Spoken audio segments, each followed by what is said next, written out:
তোমরা view just দেখো, আমরা মেঘের উপরে চালাচ্ছি গাড়ি, মেঘের উপরে। আর দূরে কাঞ্চনজঙ্ঘাকে দেখো, জাস্ট একদম আমাদের দিকে চেয়ে আছে। সো আমরা দেখো জিগজ্যাগ ভিউ পয়েন্ট দেখতে পাচ্ছি। We did it bro, we did it. Just অবস্থা দেখো। তো দেখতেই পাচ্ছ কদমচেনের রাস্তা কেন সবাই খারাপ বলে।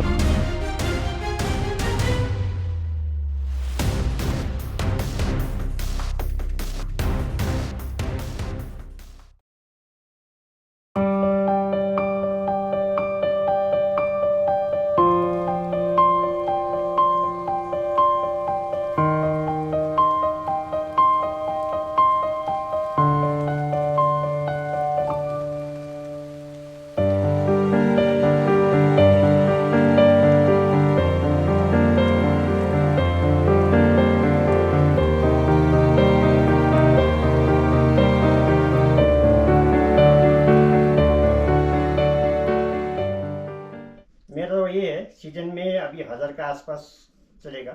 फैंग वगैरह आएगा तो 1000-1200 तक देंगे। तो ऑफ सीजन में वही हमारा 8 से लेके 700-800 चली जाएगा, इतना ही है। ওকে, থ্যাংক ইউ। তো আমরা এই কাজী শেরপা হোমস্টেতে ছিলাম নাথাং ভ্যালিতে। কন্ট্যাক্ট নাম্বার তোমরা নিচে দেখতে পাচ্ছ, নিচে সব কন্ট্যাক্ট নাম্বার দেওয়া আছে।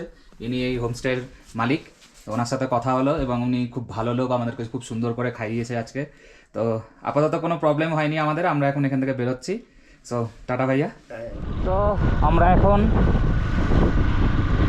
নাথাং ভ্যালি থেকে এবার যাচ্ছি হচ্ছে থাম্বি ভিউ পয়েন্টের দিকে। গাড়ি আজকে সকালে কোল্ড স্টার্ট দিলাম। সামনে ওয়েদার দেখতেই পাচ্ছ, প্রচণ্ড ক্লিন ওয়েদার, একটুকু মেঘও নেই রাস্তায়। আমরা এখন সেই রাস্তা ধরেই এগোচ্ছি। থাম্বি ভিউ পয়েন্ট এখন আমাদের নেক্সট স্টপেজ। থাম্বি ভিউ পয়েন্টের দিকে এবার যাবো। সামনে দেখতে পাচ্ছ কীরকম বরফ জমে আছে। আর প্রথম দর্শন আমাদের কাছে। শুভমদা বলেছিল যে আমি যাব আর কাঞ্চনজঙ্ঘা দেখতে পাবে না, এটা কোনোদিন হয় না। একটু শুভমদা প্রমাণিত যে কাঞ্চনজঙ্ঘাকে আমরা দূর থেকে দেখতে পাচ্ছি, আর অনেক কাছে, অনেক কাছে কাঞ্চনজঙ্ঘা।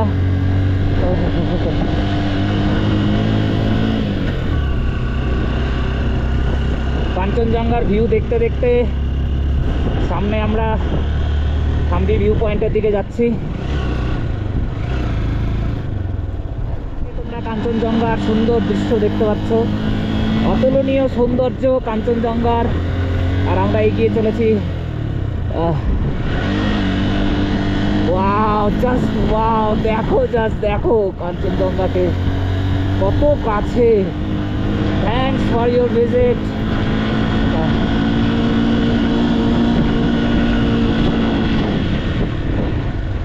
এবার হচ্ছে ম্যাপ দেখাচ্ছে সোজা, একটু জুম করে ম্যাপটাকে দেখে নিই, বুঝলে তো। ও ওয়াও,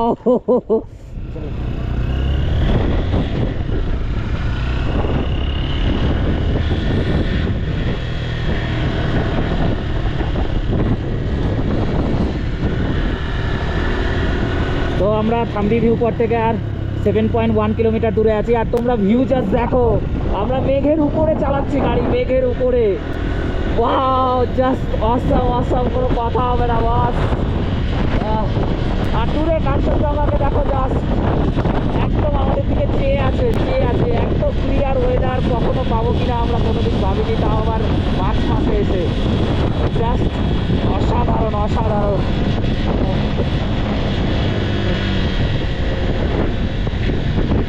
না, নিচে তাই তো দেখাচ্ছে, ওটা বিএসএফ এর জায়গা। ও জাস্ট অসাধারণ, অসাধারণ। আমরা মেঘের ওপর দিয়ে গাড়ি চালিয়ে যাচ্ছি বন্ধুরা। একদিকে মেঘ আর একদিকে পরিষ্কার কাঞ্চনজঙ্ঘা আমাদেরকে দেখছে।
কাঞ্চনজঙ্ঘাকে দেখতে দাঁড়িয়ে পড়েছি।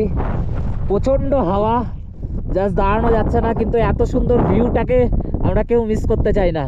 ওই জন্য দাঁড়িয়ে আগে তাড়াতাড়ি করে ছবি তুলে নিচ্ছি, কজ এই মেঘগুলো দেখতে পাচ্ছ এগুলো পুরো এখনই ঢেকে দেবে কাঞ্চনজঙ্ঘা। এত কাছে কাঞ্চনজঙ্ঘা দেখা যাবে কোনোদিন এক্সপেক্ট করিনি, তাও আবার এত ফুল রেঞ্জ একদম। পুরো গৌতম বুদ্ধ একদম শুয়ে আছে, পুরো স্লিপিং বুদ্ধা রেঞ্জ দেখতে পাচ্ছি আমরা। Just awesome awesome.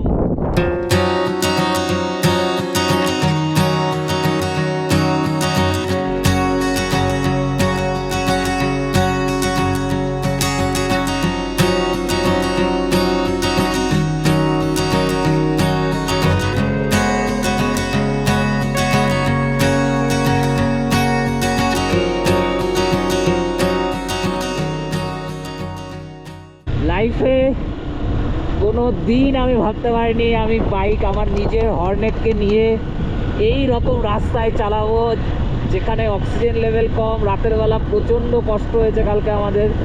তো অবশ্যই তোমরা যদি নাথাং ভ্যালিতে থাকো তাহলে অবশ্যই সাথে অক্সিজেন ক্যান অ্যান্ড কর্পূর রেখো।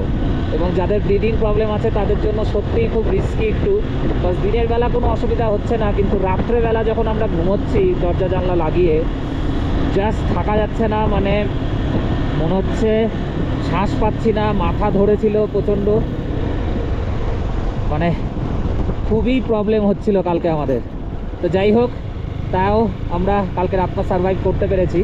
তো তোমরা যদি ব্রিদিং প্রবলেম থাকে তাহলে আমি সাজেস্ট করবো নাথাং ভ্যালিতে থেকো না, তোমরা পারলে কদম চেনে গিয়েই থাকো, তাতে কোনো অসুবিধা হবে না তোমাদের। কজ যেহেতু নাথাং ভ্যালি 13,500 ফুট উচ্চতায় রয়েছে, যার জন্য ওখানে ব্রিদিং প্রবলেম হওয়াটা স্বাভাবিক। কারণ আমরা কালকে নাথুলাও যখন গেলাম তখনও এতটা ব্রিদিং প্রবলেম আমাদের হয়নি, কিন্তু কালকে রাত্রে যখন নাথাং ভ্যালিতে ছিলাম তখন প্রচণ্ড প্রচণ্ড ব্রিদিং প্রবলেম শুরু হয়ে গেছিলো তিনজনেরই প্রচণ্ড মাথা ধরেছিল, ঠিকমতো ঘুমও হয়নি কালকে। আর জাস্ট মেঘগুলো দেখো উড়ে উড়ে আমাদের দিকে চলে আসছে, ওরাও ওয়েলকাম জানাচ্ছে আমাদেরকে। ঘড়িতে বাজে এখন প্রায় 8টা, আর আমরা থাম্বি ভিউ পয়েন্ট থেকে আর 3.7 কিলোমিটার দূরে আছি। অনেকটা তাড়াতাড়ি দেখছি রাস্তাগুলো কভার হয়ে যাচ্ছে, সো ভালো লাগছে। বাস এখন তো আমরা ডাউনে নামছি, উপরে ওঠার ব্যাপার নেই, তাই জন্য জাস্ট দেখো রাস্তাগুলো, একটুকু ব্যারিকেড নেই, কিছু নেই, মানে একটু ফোর্সে যদি ফাস্ট আসো এবং কন্ট্রোল যদি না করতে পারো একদম সোজা নিচে চলে যাবে। জাস্ট অসাম অসাম বাস। আমি মনে হচ্ছে পুরো রাস্তা কভার করি, কিন্তু জানি না কতক্ষণ আমাদের গোপ্রোর মেমোরি থাকবে, কজ অলরেডি 128 জিবি আমার ফুল হয়ে গেছে এবং এটা নেক্সট 128 জিবি, এবং এটাই আমার কাছে লাস্ট।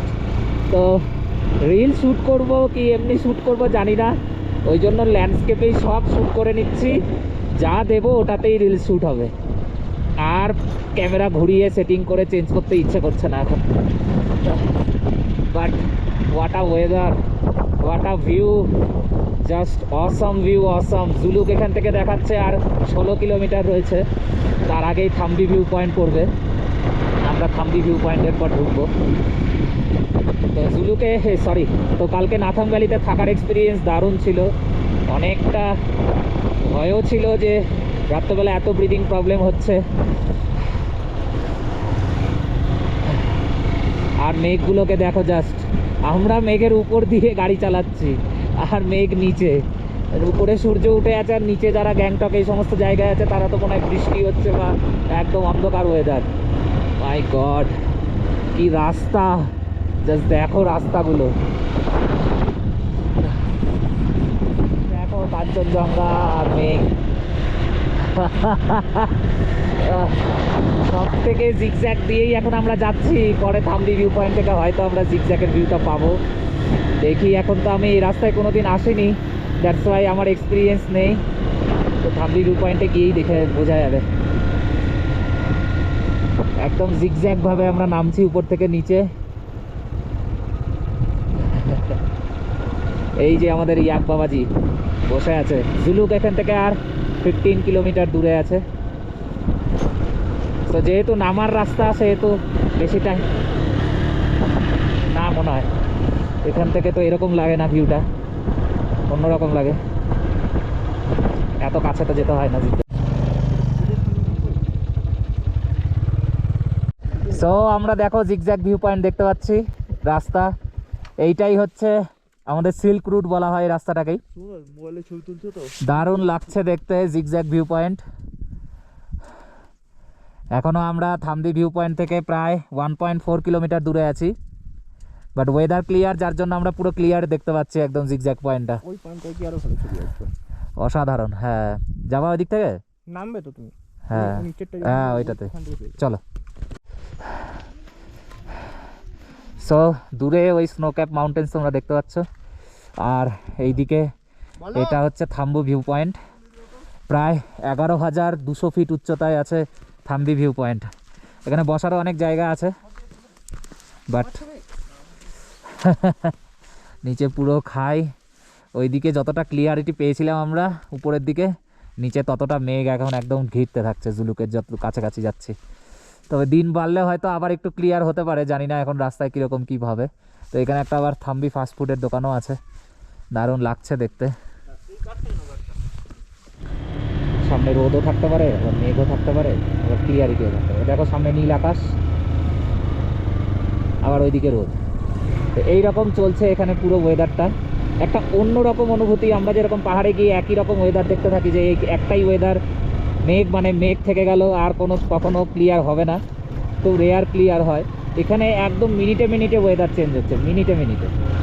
আর মেঘগুলো এত ফাস্ট ট্র্যাভেল করছে, মানে মনে হচ্ছে টাইম ল্যাপসে মেঘগুলোকে কেউ চালিয়ে দিয়েছে। একদম শাঁসা শাঁসা করে মেঘগুলো চলে যাচ্ছে। কালকে আমরা যখন প্রথম ছাঙ্গুলেকে এসে দাঁড়ালাম, সেম জিনিস দেখছি, এই মেঘ হচ্ছে এই রোদ হচ্ছে, এই মেঘ হচ্ছে এই রোদ হচ্ছে, কন্টিনিউ হতে থাকছে, থামাথামির কোনো সিনই নেই।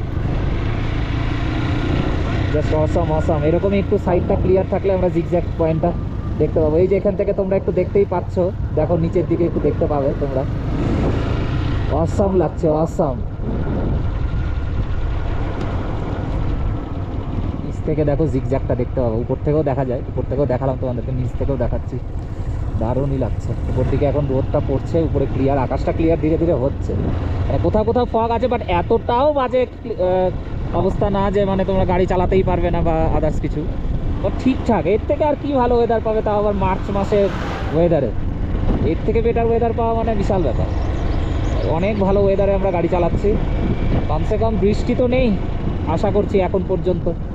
বৃষ্টিটা থাকলে কত প্রবলেম হতো এই রাস্তাগুলোতে।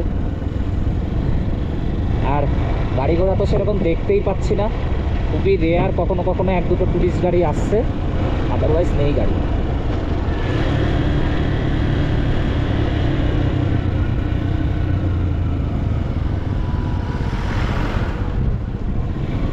তো জুলুক এখান থেকে আর 9 কিলোমিটার।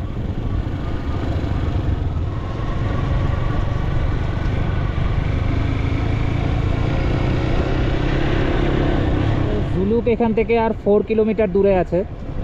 ফগ তোমরা দেখতেই পাচ্ছ, দেখে মনে হচ্ছে একদম দুপুর হয়ে গেছে বা সন্ধ্যা লেগে গেছে, তা নয়। মাত্র 8:42 বাজে সকাল, তাতেই ফগের এরকম অবস্থা। আমাদেরকে পাদামচেনের আগে তো খারাপ রাস্তা আছে, উপরে একজনের সাথে কথা হলো, সেই বলল জুলুকের পর থেকে পাদামচেন অবধি যথেষ্ট খারাপ রাস্তা। এবং আগে আমি ভিডিওগুলোতেও শুনেছি, বেশিরভাগ ভিডিওতে দেখতে পাইনি, তার কারণ বেশিরভাগ ভিডিও যারা করে তারা ওই রাস্তার ভিডিও করে না, কেন কি জানি। আমি ওই রাস্তার ভিডিও খুব রেয়ার দেখেছি, তো আজকে দেখি যদি আমরা করতে পারি সেই রাস্তার ভিডিও। রাস্তা প্রচণ্ড খারাপ বলেছে। এখন 4 কিলোমিটার দূরে আছে জুলুক। লেটস সি কি হচ্ছে, কতটা হচ্ছে। আশা করি আমরা ঠিক মতো পৌঁছে যেতে পারবো গ্যাংটক। সামনে পুরো কাজ চলছে। ওয়েট ওয়েট, এখানে মনে হচ্ছে ল্যান্ডস্লাইড হয়েছে। আমরা আটকে পড়েছি সামনে। সব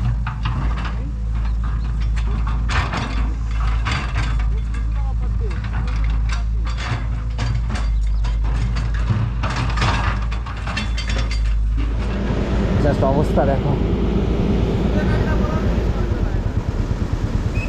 সামনে থেকে যতক্ষণ না গাড়ি যাচ্ছে আমরাও দেখা যাচ্ছে।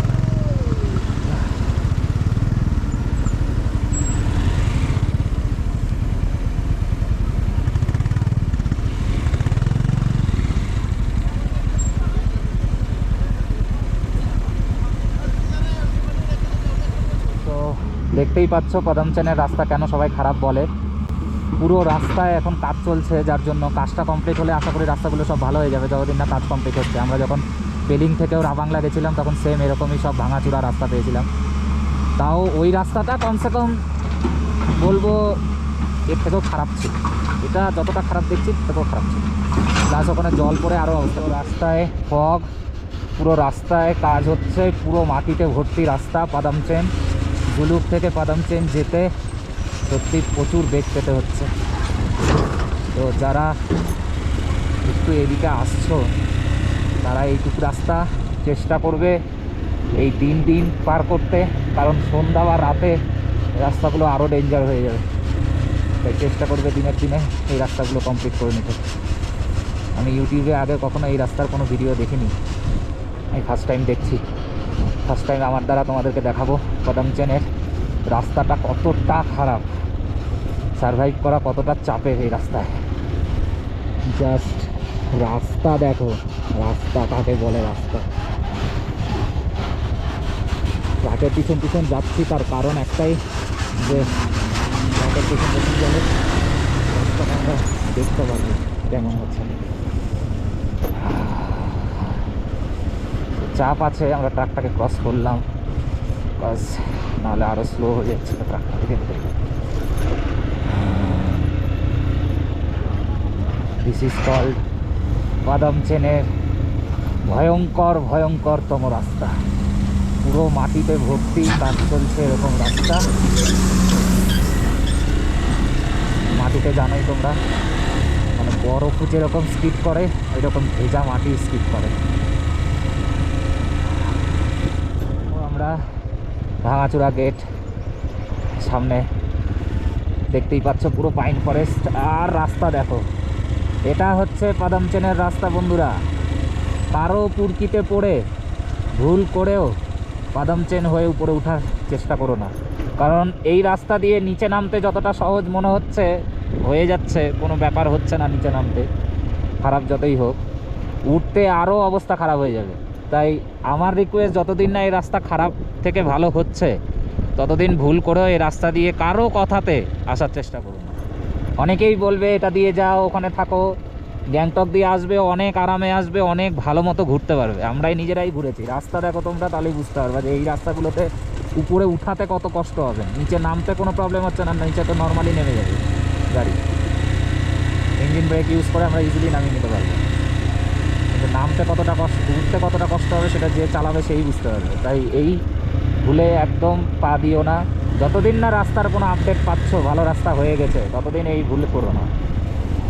এখনও ওরা রাস্তা এখন কন্টিনিউ কাজ চলছে, রাস্তা এখন কতদিনে ঠিক হবে তার কোনো ঠিক ঠিকানা নেই। আর এই রাস্তা হতেও টাইম লাগে, সঙ্গে সঙ্গে তো সম্ভব না, বাস পাহাড় কেটে তৈরি হচ্ছে রাস্তা, কন্টিনিউ কাজ চলছে দেখতেই পাচ্ছ।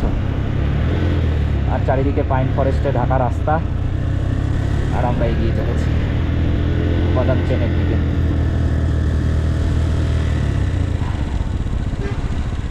উপরে পাইন ফরেস্ট, হ্যাঁ, আর নিচে আমরা একটু এখানে রেস্ট করতে দাঁড়ালাম। এখন মোটামুটি রাস্তা ভালোই আছে, প্রথম থেকে যেরকম খারাপ রাস্তা হয়ে আসছিল এখন মোটামুটি রাস্তা ভালোই আছে। দারুণ লাগছে পাইন ফরেস্টগুলো দেখতে।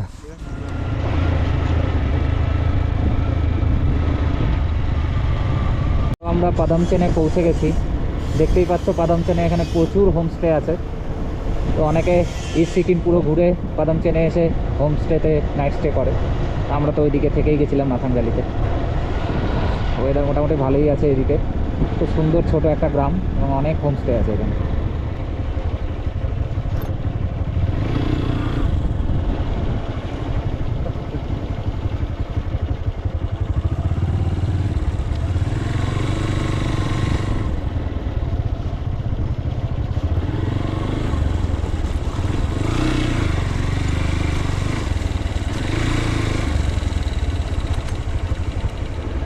তো আমরা এখন পাদামচেন ক্রস করে রংলির দিকে যাচ্ছি। রংলিতে আই থিঙ্ক আরেকবার আমাদের পারমিটটা চেক করে তারপরেই এখান থেকে বেরোতে দেবে। তো এখনও মোটামুটি 28 কিলোমিটার দেখাচ্ছে এখান থেকে রংলি। তো চলো যাওয়া যাক। ওয়েদার খুব সুন্দর হয়ে আছে, চারিদিকে রোদ উঠে আছে, উপরের দিকে ফগ ফগ আছে ঠিকই, কিন্তু না খুব খারাপ ওয়েদার নেই, ঠান্ডাটাও যে খুব বেশি আছে তা না, হালকা একটা ঠান্ডা হাওয়া দিচ্ছে। এই ওয়েদারটা সহ্য করা যায় চালানোর জন্য, কিন্তু প্রচণ্ড পা ব্যথা করছে হঠাৎ করে আমারও এবং আকাশে। সো লিংথাম এখান থেকে আর 6 কিলোমিটার।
এটা হচ্ছে রমলি চেকপোস্ট।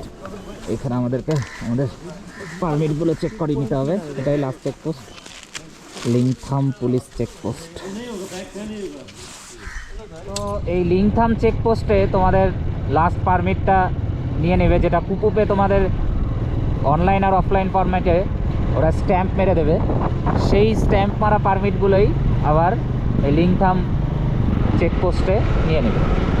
হয়ে গেল, এটাই লাস্ট চেকপোস্ট। এরপরে আর কোনো ডকুমেন্টস ভেরিফিকেশনের কোনো জায়গা নেই। এবার আমরা যাচ্ছি রংলি, 9 কিলোমিটার্স। রাস্তা অসাধারণ, তোমরা দেখতেই পাচ্ছ, ভীষণই সুন্দর রাস্তা। গাড়ি চালিয়ে একদম যা আরাম লাগছে, কোনো কথা হবে না। আর এই গাছের পাতাগুলো রাস্তার উপরে পড়ে আছে, এত সুন্দর লাগছে দেখতে, অসাধারণ অসাধারণ। শুধু ওই পাদামচেন টু জুলুক এই রাস্তাটা ভীষণই খারাপ। এখনও রাস্তা হচ্ছে অ্যাকচুয়ালি, ওই জন্যই খারাপ। রাস্তাটা হয়ে গেলে আর এতটা খারাপ থাকবে না। তো ওই রাস্তাটাতে চালানো সত্যিই খুব মুশকিল।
চোরঠাং 14, রংপুর 26 আর গ্যাংটক 61।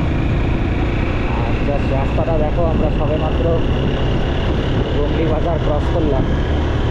রাস্তাটা একদম অসম হয়ে গেছে। চারদিকটা দেখো শুধু, এত সুন্দর হয়ে আছে রাস্তা।